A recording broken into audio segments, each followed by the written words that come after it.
রাস্তায় নেমে যাও, প্রতিবাদী হয়ে ওঠো, তখন বুঝবো যে তুমি তাদের সঙ্গে, অর্থে তুমি সত্যের পক্ষে।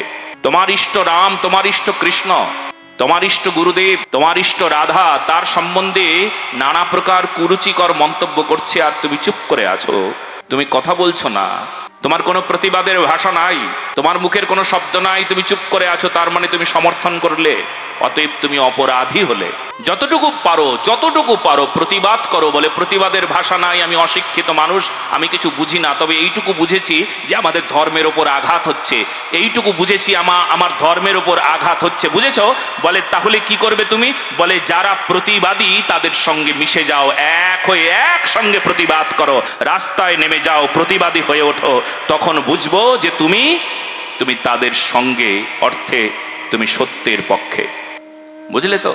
তোমার কথা বলবার যোগ্যতা নাই, তুমি একটা সাধারণ অবলা জীব, সাধারণ, যেমন নারীরা বেশি কথা বলে না, চুপচাপ থাকে, তো তুমি সাধারণ। কিন্তু তখন তুমি কি করবে? তখন তুমি যারা প্রতিবাদী হয় তাদের সপক্ষে গিয়ে দাঁড়াবে, তাদের কণ্ঠে কণ্ঠ মেলাবে, তাদের মুখের যে শব্দ, তারা যে চেঁচিয়ে উঠছে, কেন চেঁচিয়ে উঠছে?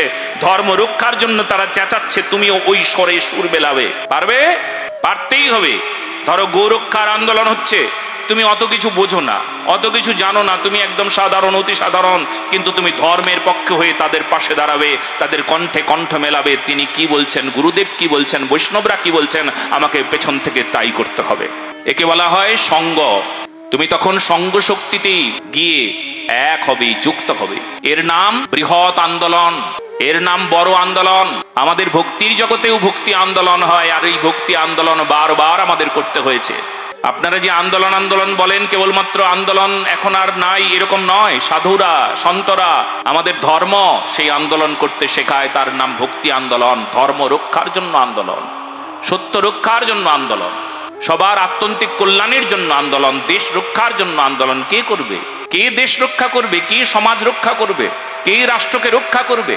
কে সমাজকে সুপথ দেখাবে? কে?